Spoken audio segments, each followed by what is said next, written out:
నేటి రోజున గురజాడ అప్పారావు గారి గురించి మనము చెప్పుకుంటున్నాము. ఆ గురజాడ అప్పారావు గారు కన్యాక అనేటువంటి పాఠాన్ని ఇంటర్మీడియట్ విద్యార్థులుగా పరిచయం చేశారు. అయితే గురజాడ అప్పారావు గారు నవయుగ వైతాళికుడు, నవ్య కవిత్వానికి ఆర్జుడు అని నిన్నటి రోజున చెప్పుకున్నాము. ఇతను విశాఖ జిల్లా రాయవరం గ్రామంలో జన్మించాడు. అయితే ఇతని యొక్క తల్లిదండ్రులు కౌసల్యమ్మ, తండ్రి వచ్చేటప్పటికి ఎవరన్నా వెంకటరామదాసు. ఈ వెంకటరామదాసు గారు కౌసల్యమ్మలకు ఏకైక పుత్రుడు. ఇతను ప్రాథమిక విద్య అంతా కూడా రాయవరం, విశాఖ జిల్లాలో రాయవరంలో చదివిన తర్వాత తను మిగతా చదువులంతా కూడా విజయనగరంలో పూర్తి చేశాడు. 10th కావచ్చు, FA కావచ్చు, మెట్రికులేషన్ కావచ్చు, FA కావచ్చు, విజయనగరం జిల్లాలో పూర్తి చేశాడు. ఇతను ఎప్పుడైతే పూర్తి చేశాడో అతను ఇంటర్మీడియట్ అయిపోయిన తర్వాత BA చేశాడు. BA ఆంధ్ర విశ్వ పరిషత్తులో కాదు, BA చేశాడు. అప్పుడు మద్రాసు కదా. BA చదివిన తర్వాత ఆనంద గజపతి ఈ మహారాజు విజయనగరానికి ఒక సంస్థాన అధిపతి. సంస్థాన అధిపతి వీళ్ళని గజపతులు అని అంటారు. ఆ వంశాన్ని గజపతులలో ఆనంద గజపతి అనేటువంటి ఒక సంస్థానాధీశుడి దగ్గర ఇతను ఆ కాలేజీలో ఉపాధ్యాయుడిగా చేరతాడు. ఇతని యొక్క ప్రతిభని, పాఠాలని గుర్తించినటువంటి ఆ ఆనంద గజపతి అతని యొక్క సంస్థానానికి, అతని యొక్క దేవాలయానికి రమ్మని చెప్తాడు. ఎలా అనుకున్నావు? ఒక దివాన్గా. ఎందుకంటే అక్కడ ఉన్నటువంటి ప్రతి ఒక్క పని కూడాను అతను అక్కడ దివాన్లో జరిగినటువంటి ప్రతి ఒక్క కార్యకలాపాలను కూడాను ఇతను చూసుకుంటాడు. అందుకు వాళ్ళని దివాన్ అని పిలుస్తారు. ఈ పదము ఎక్కువగా ఓల్డ్ సినిమాల్లో దివాన్ అనేటువంటి పదం అనేది కనిపిస్తుంది. అయితే ఎప్పుడైతే ఇతను అక్కడికి వెళ్ళిన తర్వాత కొంతకాలానికి ఇతని యొక్క ప్రతిభ మెచ్చిన తర్వాత అతను FAగా అంటే ఫెలోగా అతన్ని గుర్తించారు. అతనికి మనకలాగైతే అమ్మఒడిలాగా స్కాలర్షిప్ అవుతుందో ఆ ఫెలోషిప్ అనేది రావడం అనేది జరిగింది. అలా అతను రచనలు చేయడానికి మొదటి ఆజ్యం అనేది ఆ విజయనగరం జిల్లాలో జరిగింది. అలాగ రచన చేస్తూ ఉండగా అతను చేయనటువంటి రచనలకి మరి ప్రింట్ అవ్వాలి కదా. రచన చేయడం అనేది ఒక ఎత్తు, అవి ఒక బుక్ రూపంలో తీసుకొని రావడం అనేది ఒక ఎత్తు. అలా ఈ గురజాడ అప్పారావు గారు రాసినటువంటి ప్రతి ఒక్క గ్రంథాన్ని కూడాను అతను ఉద్ధరించడానికి కట్ట ఈ ఆనంద గజపతి సహాయం చేశారు. అయితే ఇతని యొక్క రచనల్లో అనేకం వలన ఎక్కువగా స్త్రీలకు సంబంధించినటువంటి అంశాలను ఎక్కువగా ప్రామాణికంగా తీసుకున్నారు. మనకి బస్టిల్లో కందుకూరి వీరేశలింగం గారు తేడాకై 7 పత్రికలు స్థాపించారు. ఆ 7 పత్రికలతో పాటు అనేక రచనలు చేశారు. చంద్రమతి చరిత్ర, సత్యవతి చరిత్రను రాసుకొచ్చారు. ఎటు చూసినా సరే శ్రీ గురజాడ అప్పారావు గారు కూడాను ఆ కాలంలో స్త్రీల యొక్క దుస్థితి అది కూడాను మద్రాసు రాష్ట్రంగా ఉన్నటువంటి సమయంలో స్త్రీల యొక్క దుస్థితి మరీ ఘోరంగా ఉండేది. ఎందుకంటే బ్రిటిష్ వాళ్ళ యొక్క ప్రాబల్యం ఉండేది. అదేవిధంగా 200 సంవత్సరాలు పరిపాలన తర్వాత వాళ్ళ యొక్క దరిద్రాన్ని అనేటువంటి యొక్క సాంప్రదాయాన్ని మనకి వృద్ధారు. అయితే ఈ యొక్క గురజాడ అప్పారావు గారు స్త్రీలపై జరుగుతున్నటువంటి ప్రతి ఒక్క సాంఘిక దురాచారాన్ని ఖండిస్తూ తన యొక్క రచనలు చేయడం అనేది జరిగింది. అలాగా రాసినటువంటి ఒకానొక అంశమే కన్యక అనేటువంటి పాఠం. ఇది ముత్యాల తరాలు అనే ఒక మాత్రా ఛందస్సు ఎందుకంటే మనకి ద్విపద ఉంది కదమ్మా, మీకు ఛందస్సులో నేర్చుకుని ఉంటారు. ద్విపద 10th క్లాస్లో మీకు చదివి ఉంటారు. ఈ ద్విపద అనేది దగ్గరగా 12వ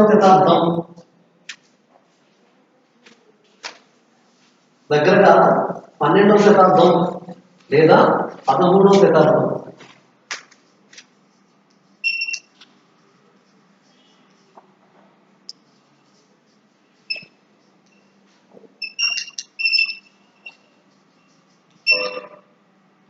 దీనికి మధ్యలో 12వ శతాబ్దానికి 11వ శతాబ్దానికి మధ్యలో ఉన్నటువంటి కాలము ఏ కాలం చెప్తున్నా శివకవి యుగం అంటాం తెలుగులో.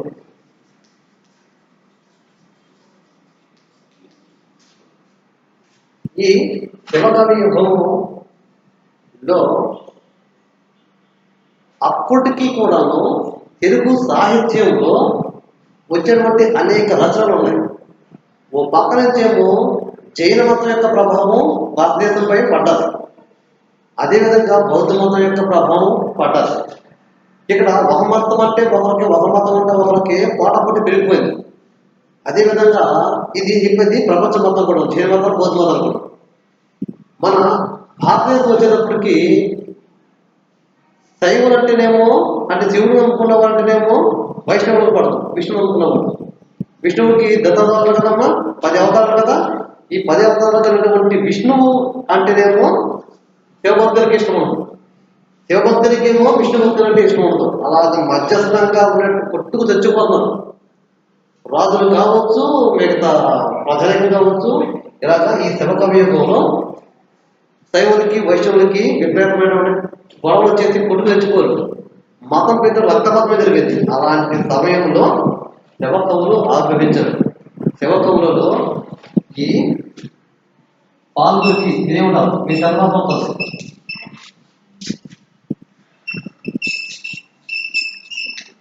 పాల్గొకి సోమల చంద్రపాత్రలో ఏం చదువుతున్న క్లాస్ ఉంటుంది ఇతని గురించి. ఈ పాల్గొకి సోమల అతను విపదైనటువంటి ఒక కొత్త ఛందస్సుని, మాత్రా ఛందస్సుని, మిశ్రగతి ద్రగణలో జరిగినటువంటి ఛందస్సుని ఇతను సృష్టించాడు. దాని పేరు విపద. 2 లైన్లు ఉంటాయి, 2 లైన్లు ఉంటాయి, అంతకుమించి ఎక్కువ ఉండవు. ఆ 2 లైన్లలో చాలా అద్భుతమైనటువంటి భావం వచ్చే విధంగా ఈ పాల్గొకి సోమన విపదతోటి సమస్తాన్ని కూడా మార్చేశాడు. అదే వీరశైవ మతం. ఆ వీరశైవ మతాన్ని ఆరంభించడానికి కారకుడు అయ్యాడు. అది సెకండరీ. ప్రస్తుతం విపదతోటి పాల్గొకి సోమన భారతదేశమైనటువంటి ప్రతి ఒక్కరి కూడా మార్చిపడేశాడు. అలా ప్రజలలో ఒక్కసారిగా విప్లవాత్మకమైనటువంటి మార్పులు వచ్చినాయి. అటు శైవులు కానీ ఇటు వైష్ణవులు కానీ ఒక్కసారిగా సైలెంట్ అయిపోయారు ఈ ఇతని యొక్క దెబ్బకి. అలా తెలుగు సాహిత్యాన్ని సుసంపన్నం చేశాడు ఆ 12-13వ శతాబ్దం మధ్యకాలం. కానీ ఆధునిక కాలం వచ్చేటప్పటికి కవులకి పుస్తకాలు చదవడం తప్ప ఒక నూతనమైనటువంటి ఆలోచన విధానం కానీ, ఒక నూతనమైనటువంటి ఒక అంశాన్ని సృష్టిద్దాము, కొత్తగా రాద్దాము, కొత్తగా ట్రై చేద్దాము అనేటువంటి ఆలోచన దృష్టి లేకపోతుంది. అందుకు ఈ గురజాడ అప్పారావు గారి కంటే ముందు అనేకమైనటువంటి కవులు ఉన్నారు. వాళ్ళు ఏం చేశారు అని అంటే మీకు 10వ క్లాస్లో ధన్యుడు పాట ఉంటుంది కదమ్మా, ధన్యుడు పాట 10వ క్లాస్లో ఉంటుంది. అది పరమశ చిన్నేశ్వరి గారు రాశారు. వాయసము కుందేలు అంటూ కుందేలు వాయసము కాకి అంటూ ఉంటుంది. ఇలా పాల్గొకి సోమన కంటే ముందు ఈ గురజాడ అప్పారావు గారికి అంటే ముందు కవులు ఎక్కువగా అనేటువంటి కవిగా చేస్తున్నా పద్యమే పద్యం, పద్యాలు ఈ పద్యాలు మాత్రమే రాశారు. ఆ పద్యాలని దాని తర్వాత కలుగుతానికి ఒరే ఇది లోకానికి కాదు, పద్యం కాదు, కవిత్వం అవసరమని గురజాడ అప్పారావు గారు ముత్యాల తరాలు మీకు సంవత్సరం వస్తుంది. ముత్యాల తరాలు ఒక నూతనమైనటువంటి ఛందస్సు ఒకదాన్ని కనిపెట్టాడు. ఇక్కడ చిత్రులకి 7 పదాలు ఉంటాయి. 14 మాత్రలో కాదు అంతే. అలా ఈ గురజాడ అప్పారావు గారు ఈ ముత్యాల తరాలు అనేటువంటి ఒక ఛందస్సుని ఇతను సృష్టించాడు. ఆ సృష్టించి అతను ఒక్కసారిగా ఆ కాలంలో అంటే ఎప్పుడు 1862 కాలంలో ఒక్కసారిగా ఆంధ్ర రాష్ట్రం మొత్తం కూడా సంపూర్ణమైన మార్పులు వచ్చినాయి. ఎందుకో తెలుసా, ఇతను రాసినటువంటి ఆ ముత్యాల ఛందస్సు సృష్టించినటువంటి ఛందస్సు కేవలం 7 మాత్రా గణాలు ఉంటాయి అంతే. ఆ గణాలతోటి అతను తన రచనను ప్రారంభించడం మొదలెట్టిన తర్వాత మీకు చిన్న ప్రేక్షకులు కదమ్మా, దేశమంటే మట్టి కాదయి దేశం అంటే మనుషులే. ఎంత తేటతనంగా ఉన్నది. దేశం అంటే మట్టి కాదు, కేవలం భూమి కాదు. దేశంలో ఎవరు ఉంటారో మనుషులు ఉంటారు. ఆ మనుషులు ఉండాలి బలం కలిగి ఉండాలి. కండ కలిగితే అది కండ కలిగితే సారీ గుండె కలిగితే కండ కలుగుతాయి. కండ కలవాడే మనిషి అయ్యేట్టు అతను చెప్పుకొస్తాడు. తెలుగు వారికి అర్థమయ్యే విధంగా 14 మాత్ర గుణాలతోటి ఇతను సంపూర్ణంగా ఒక్కసారిగా మార్పు తీసుకొచ్చేటప్పటికి యావత్ ప్రజానికి మొత్తం కూడాను వైపు దృష్టి పెట్టాడు. అలా నిద్రపోతున్నటువంటి సమాజం. అందుకే నవయుగ వైతాళికుడు అనే ఎంత అతను వైతాళికుడు. ఎందుకు అంటే నిద్రపోతున్నటువంటి సమాజాన్ని అతను మేల్కొలుపుతున్నాడు. నిన్న ఒరే ఆయనలాగా నేను ఉద్యోగంలో అనేటువంటి ఒక ఛందస్సు నేను సృష్టించాను, దీంతో మీ నిద్ర మొత్తం కూడా తీస్తాను నేను అని అతను దేశభక్తిని పెంచాడు.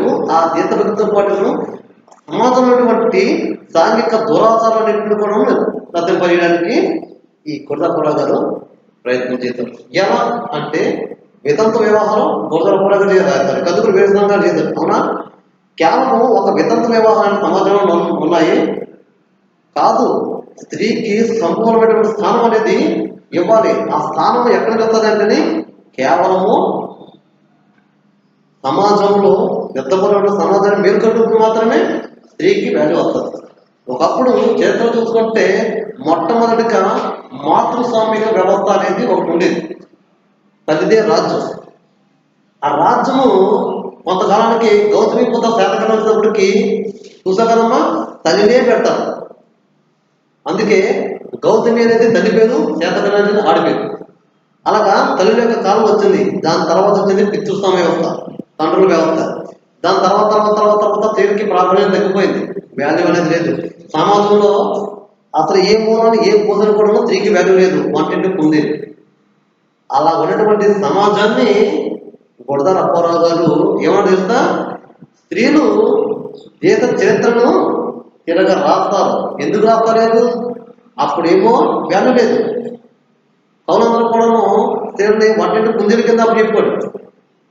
మన దుష్యంత భాగ్యం రాసినటువంటి ఇక్కడ మనకి సత్య ప్రాసెస్ రాసినటువంటి నన్నయ్య గారు స్త్రీలని వంటింటి కుందేలని అంటాడు ఒక సందర్భంలో. వంటగా తప్ప మీరు దేనికో ఉపయోగపడదు. అది ఆయన యొక్క అభిప్రాయం ఆ కాలం యొక్క స్థితిగతులు బట్టి. కానీ నేటి కాలం వచ్చేటప్పటికి గురజాల గారు దేశ చరిత్ర రాస్తారంట.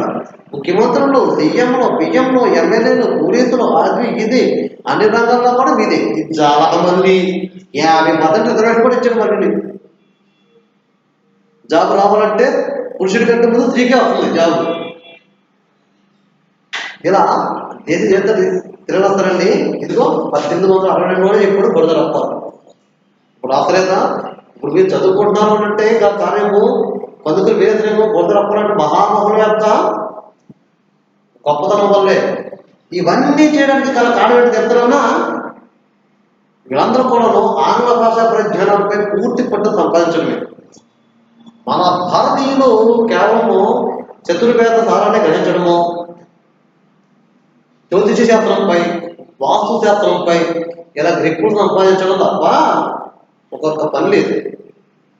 అలాంటి సమయంలో ఆంగ్ల భాష పరిజ్ఞానాన్ని ఆంగ్లేయులు తీసుకొచ్చి మనకు తెలిసిన తర్వాత ప్రపంచంలో ఉన్నటువంటి ప్రతి ఒక్క అంశంపై గ్రిప్ వచ్చింది. ఇప్పుడు మనం చదువుకున్నటువంటి ఆంగ్లము ఎంత ఉన్నతమైన స్థాయికి వెళ్ళిపోయింది. తెలుగును కూడా మాట్లాడకుండాను మమ్మీ, డాడీ, పప్ప, చెప్ప అని పిలుచుకునేటువంటి స్థితికి వచ్చింది. పోనీ ఎక్కడే వచ్చిందా? తాగే మధ్యన కూడాను మా కొన్ని ఆపదలు కూడా కొలికెళ్తున్నాం. ఏడా ఏమో వాటర్, ఈరోజు వాటర్, రేపు వాటర్, ఈరోజు వాటర్ అది, రేపు వాటర్ అది. ఇలాంటి దౌర్భాగ్య స్థితిలోకి తెలుగు ప్రజలు ఇదైపోయింది. సో గురజాల గారు ఆంగ్ల భాష పరిజ్ఞానంతో అతను స్త్రీలపై, ఎందుకంటే ప్రపంచ చరిత్ర మొత్తం కూడా ఇంగ్లీష్లోనే ఉన్నది, తెలుగు ఎక్కడ లేదు, గుర్తుపెట్టుకోవాలి. ఎందుకు? పక్క దేశమైనటువంటి భాష, పక్క రాష్ట్రమైనటువంటి లాంగ్వేజ్ ఏది ఉన్నాయో ఆ లాంగ్వేజ్ వచ్చి మనకి ట్రాన్స్లేట్ అవుతుంది. బైబిల్ అంతే కదమ్మా, బైబిల్ అంతే కదా. ఏమైంది? ముందు మొదలెట్టాడు ఎవడో, జాన్ కొట్టడం పక్కన మొదలెట్టాడు, ప్రింట్ కొట్టడం. నా తర్వాత విజయ్ హార్వే వచ్చాడు, విజయ్ కేరీ వచ్చాడు, మొత్తం లేదు. అతను ఆగ్లేయుడు, అతను వేరే కంట్రీ, కానీ 14 భాషలు అతను ప్రావీణ్యం సంపాదించాడు. మనం 2 భాషలు సంపాదించుకోవడానికి చచ్చిపోతాం. అందులో భాష అందులో చచ్చిపోయింది హిందీ. అది మన యొక్క తెలివితేటలు. ఇలా ఆంగ్ల భాష పరిచయంతో అతను ఇచ్చాడు. అలాగా ఈ కన్యక అనే పాఠం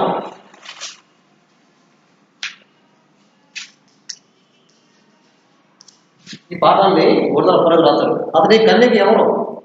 అతని కన్యక యొక్క పాఠాన్ని గురుదల అప్పారావు గారు ఎందుకు పెట్టాలి, అతను ఎందుకు రాయనటువంటి ఆలోచన ఎందుకు వచ్చిందంటే, ఆ కాల సమాజంలో ఉండేటువంటి స్త్రీలకి ఒక సంబంధమైనటువంటి స్థానం లేదు. మనుషుల వల్ల స్త్రీలకి అన్యాయం జరుగుతున్నది, వాళ్ళ అత్యాచారాలు జరుగుతున్నాయి. రాజులు, దాని తర్వాత దివాన్లు, పట్వారీలు, పటేళ్ళు ఒకటేంటి అన్ని విధాలుగా కూడా స్త్రీలపై అన్యాయం జరుగుతుంది. వాళ్ళు ఇప్పుడు కూడా ఆగత్యానికి పోతున్నారు. అలాగా ఒక స్త్రీ పెళ్లి కాకముందు ఒక స్త్రీ యొక్క దుస్థితి ఏ విధంగా ఉన్నది అనేది చెప్తుంది. ఈ కన్యక అనే పాఠంలో అమ్మాయి పేరు కన్యకే. ఆమె ఒక చెట్టు కూతురు. చెట్టి అంటే ఎందుకు కదమ్మా, చెట్టి బలిజంట కదమ్మా. అలాగా చెట్లు అనేటువంటిది పూర్వం లేక ఆ చెట్టు కూతురు అయినటువంటి ఈ కన్యక తల్లిదండ్రుల సంరక్షణలో చాలా చక్కగా పెరిగింది. యుక్త వయసు రాదు, మేబీ మీ వయసు లెక్కేస్తుంది. ఆ మీ వయసు కలిగినటువంటి ఆ కన్యక చాలా భక్తి కలిగినటువంటి ఆడపిల్ల. ఆ భక్తి కలిగినటువంటి ఆ కన్యక తను నిత్యం కూడాను భగవంతుని ఎడల భయభక్తులు కలిగి, తల్లిదండ్రుల ఎడల ఆరాధన కలిగి, తల్లిదండ్రుల సంరక్షణలో అందరిలో కూడాను ఆమె ఒక ఉన్నతమైనటువంటి గౌరవాన్ని తాను పొందింది. అంటే ఎంత పద్ధతి కలిగినటువంటి అమ్మాయి అని అంటే, చంద్రుడిలో కూడాను మచ్చ కనపడదు. అలాగే ఆ అమ్మాయిలు కూడాను ఒక మచ్చను చూపించడానికి, ఒక తుప్పని చూపించడానికి ఆస్కారమైనటువంటి అన్ని గుణాలు కలిగి ఉన్నటువంటి అమ్మాయి. అలాంటి ఆ కన్యక ఒక రోజున తను పూజించేటటువంటి దుర్గా ఆలయానికి వెళతారు. ఎవరితోటి? అభిషేకం చేయడానికి పాలు, పళ్ళు, పువ్వులు సమస్తం పెట్టుకుని మిగతా చిరగతులతోటి కలిపి ఈమె ఆ యొక్క రాజవీధిలో, రాజుల కదా పొరం పరిపాలించేది, ఆ రాజవీధిలో అలా ఎత్తు ఉంటే అప్పుడు ఆ రాజ్యాన్ని పరిపాలినటువంటి రాజు, ఆ రాజ్యాన్ని పరిపాలినటువంటి రాజు ఆ యొక్క శెట్టి కూతుర్ని చూసి వ్యామోహిస్తాడు, ఆప్యేస్తాడు. నీవు నాకు నచ్చావంటాడు. నేను చెప్పిన వాస్తవం. ఎందుకంటే పూర్వకాలం యొక్క రాజులకి మీకు చరిత్ర చాలా తక్కువ చెబుతుంది. మనకు చదవడమే తక్కువ కదా. పూర్వకాలంలో వచ్చేప్పటికీ రాజులకి వాడు ఏది చేస్తే అది శాసనం. సినిమా చూస్తలేదా, వాడు ఏది చేస్తే అది శాసనము. ఏది కావాలంటే అది రావాలి, చెయ్యాలి. ఈ రోజు నువ్వు కబుతున్నావు అలా ఎంతమంది అంతా మారుతారు. అలాగా చరిత్రలో లాస్ట్ కూడా చెప్పుకోండి. మనకి షాజహాన్ ఉన్నాడు. షాజహాన్ అక్బర్ యొక్క తండ్రి. జహాంగీర్ 1600 మందిని చేసుకుంటాడు. ఆడ నూర్జహాన్ కూడా ఒక అమ్మాయి కూడా ఉంటుంది. ఇది కనుక గొప్పది. అది 1700 మంది చేసుకుంటుంది. ఎందుకు? పెచ్చ పండు ముసడైనా సరే స్త్రీ ఎలా వ్యామోహం కలిగి ఉంటాడు. అది సృష్టి ధర్మం. అది అలాగా కొన్ని 100 మంది చేసినటువంటి సందర్భాలు ఉన్నాయి. ఇక ఏమంటుందా, ముస్లింలో కూడాను వాళ్ళు నచ్చదంటేనే తలపు అది ఉండలేదమ్మా, అది ఉన్నది. ఎంతమంది చేసుకోవచ్చు, సంఖ్య అంటే ఏమీ లేదు. కానీ దానికి కూడా ఒక చట్టం తీసుకొచ్చి ఆపేది లేదు. 7 సార్లు కాదు కూడా ఒక నియమం కూడా ఉంటుంది. 3 సార్లు అనకూడదు, అంతే కదా. 3 సార్లు అంటే ఇంకా డైవర్స్, ఇంక మనకి ఏముండదు. అలాగా మన దేశాన్ని పరిపాలించేటువంటి ముస్లిం చక్రవర్తులు ఎంతమందిని బహుభార్యత లేదా 2 చేసుకుంటారు. ఏం చేస్తారు వీళ్ళు? ఏం చేయగలరు? ఇలా ఆ రాజు ఆ చెట్టు కూతుర్ని నివారిస్తాడే రాజు ఉంటుంది. మీరు చెప్పింది బాగున్నది. నేను పూజకి వెళ్తాను. పూజకి వెళ్ళొచ్చిన తర్వాత మీ యొక్క కోరికనైతే నేను తీర్చుతాను. అని చెట్టు కూతురు అంటారు. ఈ సందర్భంలో తండ్రి కూడా పరుగు వస్తే తండ్రి ఏమంటాడు, అమ్మాయి నీ సొంతం కానీ పెళ్లి చేసుకో. అంతే కదా, పెళ్లి చేసుకోవడం అంత భారీ కదా. చెట్టు అంతా పరుగున కూతురికి అక్కడ అన్యాయం జరుగుతున్నది. రాజు నివారిస్తున్నారు. చెట్టుకి చాలా చాకెత్తున్న కాదు, ఒక తండ్రికి ఆలోచించి నా కూతురు నువ్వు పెళ్లి చేసుకో, నా కూతురికి సొంత అవుతుంది అంటాడు. ఈమె ఎక్కడికి వెళ్తుంది, గుడికి వెళ్తుంది. ఏ విధంగానో మంచిగా ముస్తాబై గుడికి వెళ్ళినప్పుడు మన ఏదో చిరిగి చీర కట్టుకుంటారా, కాదు కదా, ఒక తిరిగి అనుకున్నారా ఆఫ్సైడ్లోనే పరిగెట్టారు. అప్పుడు ఆఫ్సైడ్లో ఫేమస్ కదని ఆ ఆఫ్సైడ్లో మా ముందు వెళ్ళారు. కాళ్ళకి గజ్జలు కట్టింది, జుట్టుకి తలను స్నానం చేసింది, మంచి చీర కట్టింది, పక్క చిరుగత్తులు కిలకల రాగాలు కూడా నవ్వుతే అనుకుంటుంది. అలాగా అందంగా ముస్తాబయ్యి చిరికెత్తులతో పెడతోటి నవ్వుతూ ఉన్నటువంటి ఆ చెట్టు కూతుర్ని ఒక రాజు చూసి, ఆ దేశం మీదే రాజు చూసి, పట్టణం మీదే రాజు మళ్ళీ చూసి నివాడిస్తాడు. ఎంత దౌర్భాగ్య స్థితి. ప్రజలని సుఖ సంతోషాలతో చూడవలసినటువంటి ఆ రాజు ఏం చేస్తాడో తగ్గనటువంటి పని చేస్తున్నాడు. బాధ్యత పరిపరిచేటువంటి ముస్లిం రాజులు కూడా సేమ్ అదే విధంగా చేశారు. ఎక్కడో కొందరు శివాజీ లాంటి వాళ్ళు కొందరు ఇందువరకు మిగతా కూడా ఉన్నారు. హైదరాబాద్ పరిగెట్టినటువంటి బ్యాచ్. అందుకే హైదరాబాద్కి భాగ్యంగా పేరు పెట్టారు. ఎందుకు, ఆ భాగవతి అటువంటి అమ్మాయిని, హిందూ అమ్మాయిని కొట్టేసుకోవడం కావడం చేత ఆ భాగ్యంగా పేరు పెట్టారు. దాని తర్వాత హైదరాబాద్ అయింది. ఆమె తాజ్మహల్ కట్టాడు కదమ్మా, ఒక విగ్రహము, సమాధి తాజ్మహల్, ఆ సమాధి ఒక హిందూ. ఇలా కొన్ని అక్కడక్కడక్కడ జరిగినాయి. కానీ అందరినీ కూడా ఈక్వల్ చేయకూడదు. ఇక్కడికి వచ్చేటప్పటికి ఉడికేటువంటి ఒక స్త్రీని నివలసినటువంటి ఆ రాజు దగ్గరికి చెట్టు వచ్చి నా కూతురు పెళ్లి చేసుకో, నా కూతురు నీ సొత్తు అవుతుంది, అప్పుడు ఏదైనా చేసుకొచ్చు అని అంటాడు. అప్పుడు రాజు, నా ముందు నువ్వు పెళ్లి చేసుకోమని అంటావా, నేను రాజుని, రాజ్యం నాది, రాజులో ఉన్నటువంటి ప్రజలు ఎవరి సొత్తు, నా సొత్తు, రాజులో ఉన్నటువంటి సర్వసంపదలు కూడా ఎవరి సొత్తు, నా సొత్తు, అంటే ఈ స్త్రీ నా సొత్తు అని అంటారు. లైట్గా అక్కడ ఆ తంతు కూర్చేసిన తర్వాత రాజు కూడాను ఆమెను వెంబడించి ఇక్కడికి వెళ్తాడు. ఎప్పుడైతే ఈ రాజు గుడి యొక్క లోపలికి ద్వారబంధం దాటి లోపలికి వచ్చాడు, ధ్వజస్తంభం ఉంటుంది ఎంట్రన్స్ గా, అంతే కదమ్మా. హిందూ సంప్రదాయ ప్రకారంలో గుడికి వెళ్ళినప్పుడు ముందు ఏం జరుగుతుంది, ధ్వజస్తంభం. ఆ ధ్వజస్తంభం దగ్గరికి వచ్చేటప్పటికి అక్కడ కలుసున్నది అగ్ని కోణం లాగా, అక్కడ మంట అది గ్యాస్ గుండం పగ మండుతున్నది.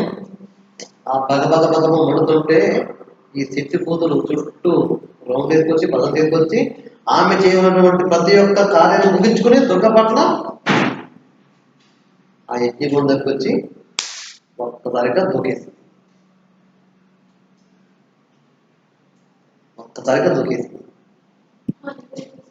తావకేం చేస్తుంది, తావరణము అది ఏ చిక్కు అంటే నువ్వు మింగేదు అనమాట. సరేలే, ఎందుకు అంటే అయిష్ట కలిగినటువంటి పరపురుషుడు నా ఒంటిపై చెయ్యాలంటే నేను మలినమైపోతాను. ఈ విధంగా ఆ చెట్టు కూతురు యొక్క జీవితాన్ని అక్కడితోటి ముగిస్తాను.